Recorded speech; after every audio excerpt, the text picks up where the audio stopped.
I love my country.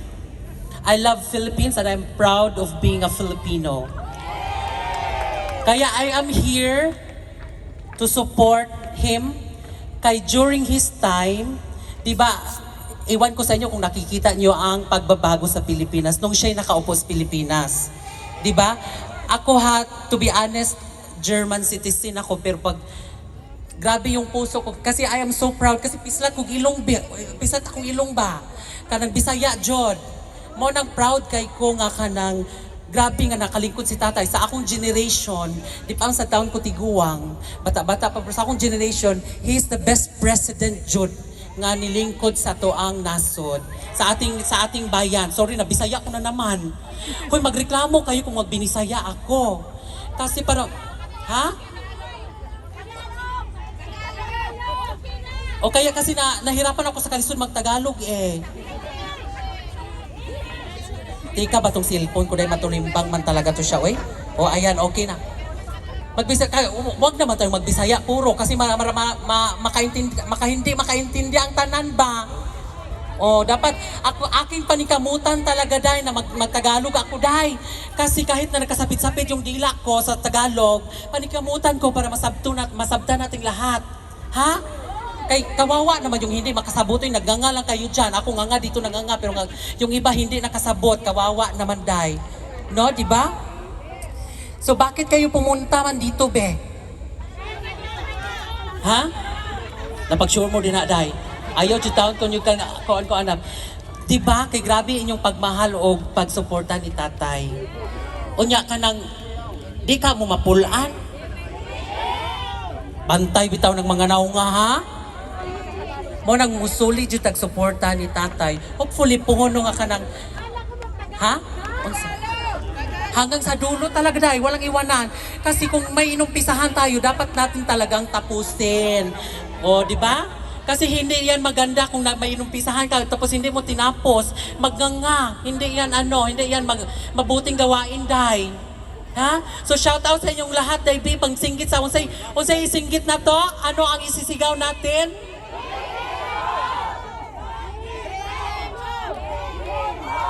Mura magway gipang kaon. Ay nagpaniud to na ba ang lahat? Murag hinay pa to, kusgin nyo pa, kusgin pa.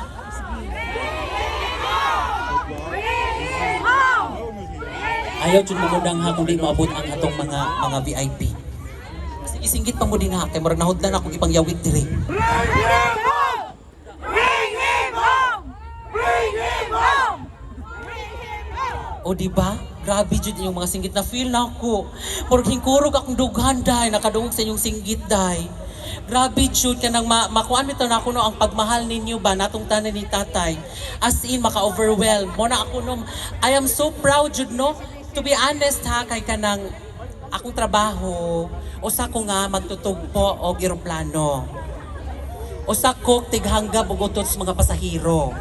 Mo na akong trabaho niya. Na ako masugatan mag-story muna tayo. Mayroon akong mga masugatan na na mga pasahero, mga ibang lahi. Tanungin nila ako taga saan kasi minsan I am proud talaga ako kasi mayroon akong pin dito na flag ng Pilipinas sa uniform ko.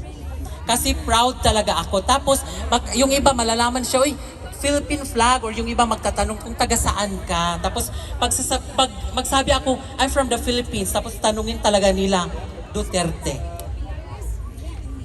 Pero yung iba, hindi maganda yung image. Pero ako, Duterte, ganyan pala, ganyan. No, it's very wrong. It's very wrong. Believe me, because I am a Filipino, I used to live in the Philippines, and I know ano ang nasa Pilipinas nung si tatay pa ang nakaupo. Kaya ipinagtanggol ko talaga kasi I don't know bakit yung iba yung image kasi parang siguro sa mga media ganyan yung mga lang binabalita, di ba? So that's why as a proud Filipino, ordinary Filipino, ipagtanggol ko talaga kasi nahiya din ako eh. Kasi Pilipino, proud ako sa mga kasama ko, lalo na pag may mga sinabi, "Huy, magpunta kayo sa Pilipinas, maglaag kayo doon kasi sobrang ganda ng Pilipinas." To be honest lang. Pero ngayon, parang nahiya na ako minsan. Kasi makarinig ako ng balita sa Pilipinas. Nakatakot ako ba?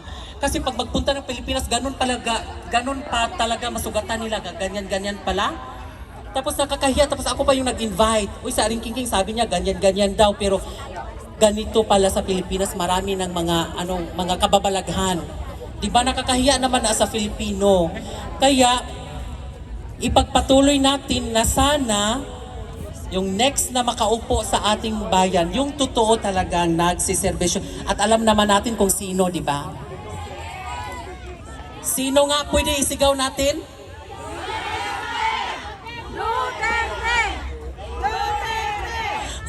Bakit hinay ng busis ninyo talaga? Hindi ko madungog. Kusog-kusugin nyo naman, oy.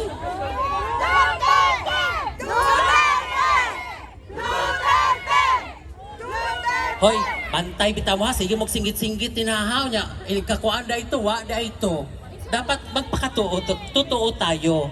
And let's help pod sa mga pamilya natin, sa mga silingan natin nga mga palautang, na ato kung dapat mo educate po nila ba sa yung mga walang alam, let's help them educate nga kung ano talaga yung nararapat at bagay na uupo sa trono, di ba? So let's help educate kay kadaghan sabi sa ato nga kulang sa edukasyon nga kanang walay kalibutan abot sa anak, sa mga pamalaod or kanang pamalakad sa bayan, dapat tulungan natin para malaman ng buong Pilipinas. Kasi tayo lang din naman ang magsasuffer, di ba mga Pilipino? Tayo lang din ang magsasuffer kung patuloy nating magpatunto. Di ba? Hindi na tayo magpatunto mga karigigeng. Kaya ipagpatuloy natin ang pagmamahal natin at saka suporta, ha? Mukhang nahilom lagi kayo dyan. Nakapaniod to na ba ang lahat? Or giinitan kay ngijaw na kayong mga naw, yung mga mukha nyo.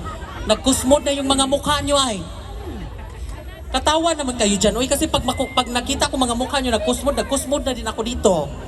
Katawa naman kayo dyan, mga karikikeng. Mag-antos tayo sa kainit, oy. Diba? O dapat ipapakita na itong pagsakripisyo kasi sa tatay nagsakripisyo din tayo sa loob. Diba? Kung ano yung sakripisyo natin dito, ilang oras lang tapos si tatay sa loob, diba? Hindi natin ma-imagine kung tayo kaya nasa loob.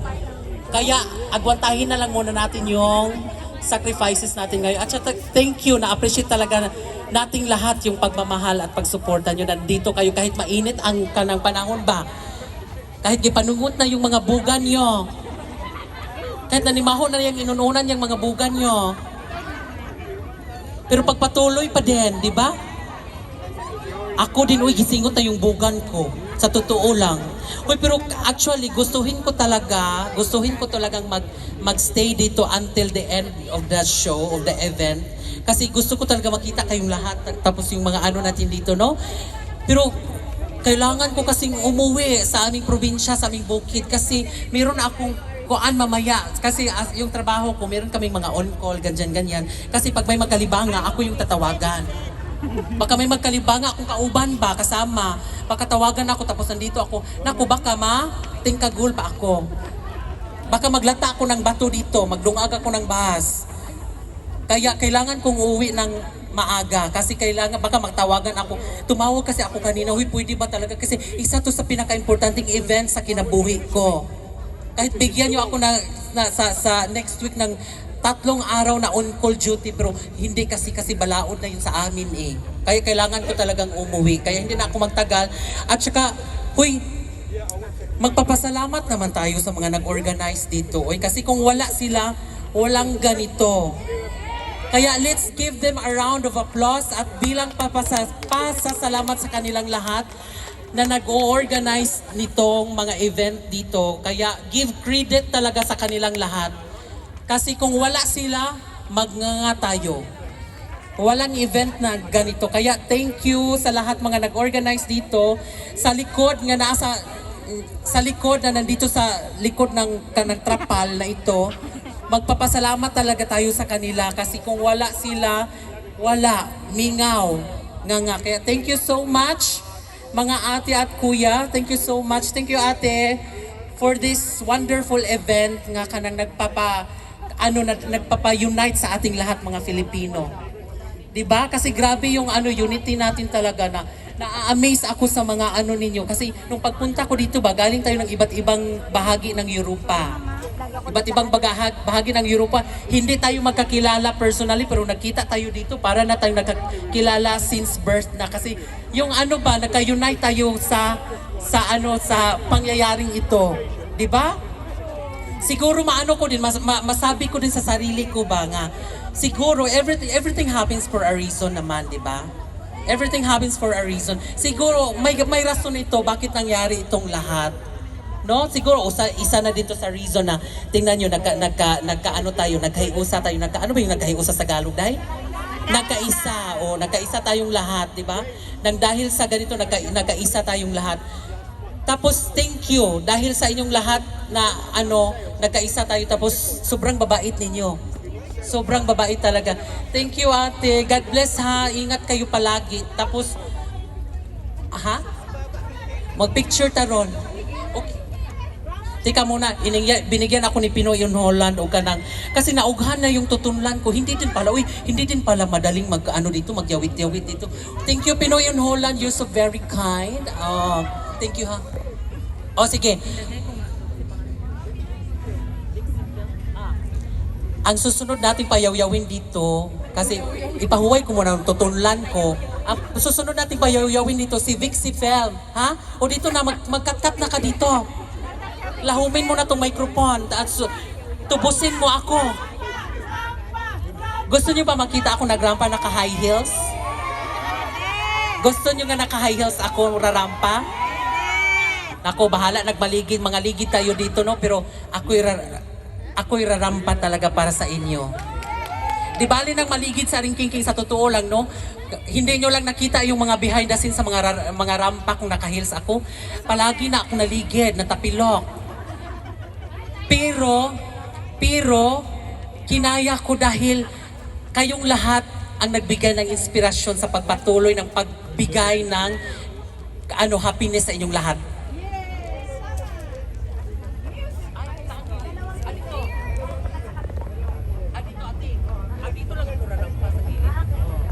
Baka matilabo ako ba? Baka maano yung anong tikod ko kasi request kasi sa inyong lahat kasi alam nila nag-heels ako so pagbigyan ko kayo para bahala di bali ng mga ligi tayo dito. Kaya pero ngayon magbibihis muna ako sa aking tikod, sa aking puan. Payawyawin muna natin si Vixie Film dito ha. O dili na punta ka na dito kuya. Uy, ikaw na naman dito magyawid. Sige na ba?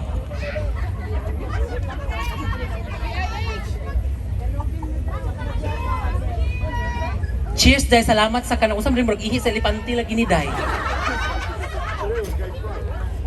Parang ihi to sa lipanti yung nainom ko.